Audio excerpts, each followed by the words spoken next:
Il y a 6 mois, lorsque j'étais encore en road trip à Bali, j'ai décidé de me lancer un nouveau défi. Celui de créer une toute nouvelle boutique Etsy en partant de zéro dans laquelle je vends des produits digitaux. Je voulais me créer des revenus passifs pour pouvoir continuer mon voyage. Je voyais beaucoup d'Américains sur YouTube faire des chiffres d'affaires astronomiques en vendant des produits digitaux sur Etsy.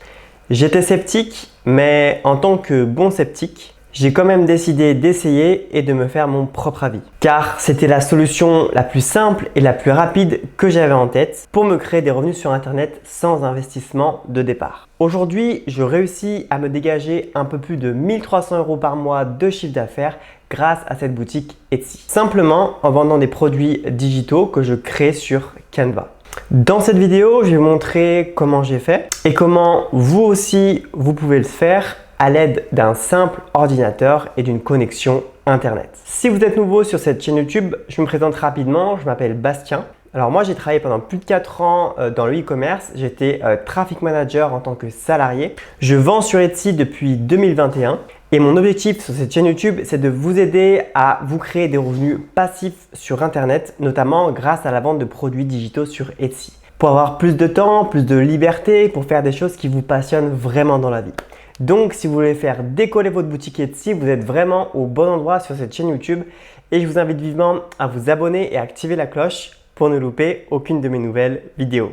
Alors tout d'abord, concernant ma boutique, un peu plus de détails. Donc moi, je suis dans la niche de la décoration murale. Donc je vends des affiches, des posters pour une niche spécifique et ma clientèle est anglophone, donc principalement basée aux États-Unis et également beaucoup en Australie. Au début, je créais moi-même mes posters sur Canva. Puis, quand ça a commencé à fonctionner, j'ai délégué toute la création. Donc, en gros, je dis exactement ce que je veux, les designs que je veux, les couleurs, etc.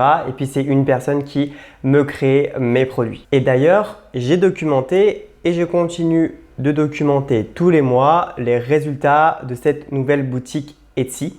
Dans laquelle je donne des conseils différents à chaque fois en fonction de ce qui a marché, de ce qui n'a pas marché pour moi. Donc si tu n'as toujours pas vu les vidéos, je t'invite vivement à aller voir la première vidéo qui s'affiche juste ici, dans laquelle je te montre mon démarrage sur Etsy et les résultats de mon premier mois. Donc si tu veux commencer à vendre des produits digitaux sur Etsy à l'aide de Canva, tu vas devoir dans un premier temps choisir quel type de produits digitaux tu veux vendre. Donc pour trouver des idées, vous pouvez aller directement sur Canva et là, aller voir ce qu'il vous propose. Donc par exemple, là, on a des vignettes YouTube, on a des bannières YouTube, on a des publications Facebook, on a des stories Instagram, des publications Instagram. Et ben tout ça, en fait, c'est des choses qui se vendent sur Etsy. On a des cartes de remerciements, voilà, il y a plein de choses. On voit qu'il y a vraiment plein de choses différentes. Il y a des couvertures de livres.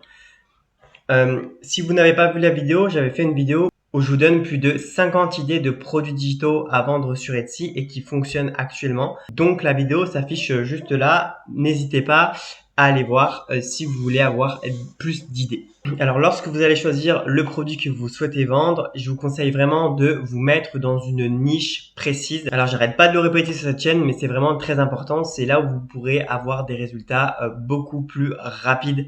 Voilà, en répondant à une problématique précise, en vous mettant dans une niche précise et en vendant voilà des produits qui répondent à la problématique de votre cible tout simplement. Là voilà, le choix de ces produits, le choix de sa niche, c'est vraiment quelque chose qui est stratégique. Il y a beaucoup de vendeurs Etsy qui passent un peu vite cette étape-là et c'est pour ça que il y a beaucoup de vendeurs Etsy qui n'ont pas de résultats. Et du coup, c'est exactement ce que j'enseigne à mes élèves dans mon programme d'accompagnement The Etsy Mastery Programme. Donc, il y a toute une partie où j'apprends à mes élèves à comment trouver une niche rentable qui les correspond à eux et rien qu'à eux, comment trouver et choisir un bon produit rentable dans leur niche. Donc, si jamais tu veux plus d'informations concernant le Etsy Mastery Programme, tu as toutes les informations qui sont dans la description de la vidéo YouTube, donc n'hésite pas à aller voir. Sache que le programme d'accompagnement ouvre uniquement que quelques fois dans l'année. Donc peut-être qu'aujourd'hui, lorsque tu vas regarder cette vidéo, le programme d'accompagnement sera fermé ou peut-être bien qu'il sera ouvert. En tout cas, n'hésite pas à aller t'inscrire à la liste d'attente pour savoir les prochaines ouvertures. Pareil, le lien pour t'inscrire à la liste d'attente est dans la description de la vidéo. Ensuite, la deuxième chose que tu vas devoir faire, Une fois que tu auras choisi le produit numérique que tu souhaites vendre, c'est d'aller vérifier la rentabilité du produit pour évidemment que tu ne crées pas des produits, pour que tu passes pas plusieurs heures à créer un produit qui ne se vendra jamais. Alors la première chose que tu vas devoir aller faire, c'est de regarder s'il y a du volume de recherche sur Etsy pour le produit que tu souhaites créer. Et je vais te montrer directement sur mon écran comment faire ça grâce à l'outil Sell Samurai. Donc voilà, là on est sur l'outil Sell Samurai. Donc tu vas ici dans Search et tu vas taper par exemple le produit que tu souhaiterais éventuellement vendre. Donc là, par exemple, on va dire que tu souhaites créer des miniatures YouTube pour créer des templates de miniatures YouTube pour les YouTubeurs afin qu'ils passent beaucoup moins de temps à créer leurs miniatures, par exemple. Alors en revanche, l'outil Sell Samurai fonctionne pour l'instant uniquement avec des mots-clés en anglais. Moi, de toute façon, tous mes produits, ils sont en anglais, ils sont à destination d'une clientèle anglophone, puisque c'est là où il y a de plus de demandes pour l'instant sur Etsy. Etsy est beaucoup plus connu à l'étranger qu'en France pour l'instant. Moi, j'avais lancé quelques boutiques à destination du marché français. Il y avait beaucoup moins de résultats parce que forcément, il y a beaucoup moins de demandes en termes de volume de recherche. Après, tout va dépendre du type de produit que vous vendez. Vous pouvez regarder si en France, c'est des choses qui marchent. Mais en tout cas, si on prend l'exemple des miniatures YouTube en anglais, ça se dit YouTube Thumbnail. Donc voilà, vous recherchez, vous tapez ici le mot-clé principal de votre produit et on va regarder. Donc voilà, là, donc on a Etsy SV, ça veut dire Search Volume, donc c'est le volume de recherche. Donc on a 1128, c'est-à-dire qu'il y a 1128 recherches par mois. Donc il y a 1128 personnes par mois qui tapent YouTube Thumbnail dans la barre de recherche d'Etsy. Donc c'est vraiment pas mal. On a un CTR, donc c'est Click-Through Rate en anglais, c'est le taux de clic qui est à 9,76, donc c'est pas mal aussi. Un taux de clic supérieur à 3%, c'est vraiment bien. Un taux de clic inférieur à 1%, c'est pas très bien, pour que vous ayez un peu un ordre d'idée. Et ensuite, Etsy Compétition, 2292. Ça veut dire que ça nous affiche la concurrence. Ça veut dire que il y a 2292 fiches produits qui contiennent le terme YouTube Thumbnail sur Etsy. Donc franchement, c'est pas beaucoup. Il y a certains mots-clés où ça va à plus de 100 000, plus de 200 000. Donc là, c'est vraiment pas beaucoup. On a un volume de recherche quand même assez intéressant. Et là, vous voyez, il vous donne d'autres idées de mots-clés. Donc, vous voyez, on a YouTube Banner, donc c'est tout simplement les photos de couverture YouTube.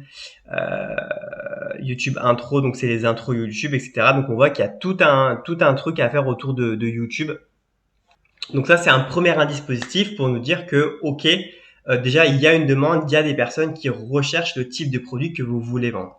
Donc, si vous voulez utiliser l'outil Sell Samurai, sachez que d'abord, j'avais fait une vidéo complète qui présente l'outil. Donc, la vidéo s'affiche juste là. Sachez que vous avez 3 jours d'essai gratuit. Et ensuite, si vous voulez aller plus loin, j'ai un code promo qui vous donne 20% de réduction sur votre abonnement avec le code Bastien20. Donc pour profiter de la réduction, n'hésitez pas, le lien est dans la description de la vidéo. Et ensuite, moi, pour voir la rentabilité économique du produit, j'utilise l'outil Everbee. Donc voilà, là on est sur Etsy et en fait vous pouvez voir que Everbee c'est ça. C'est une extension Google Chrome et en fait, du coup, l'outil va s'afficher sur votre page lorsque vous serez sur Etsy. Donc, alors, comment ça marche? Tout simplement, on va marquer ici le mot-clé qu'on veut. Donc, YouTube Thumbnail.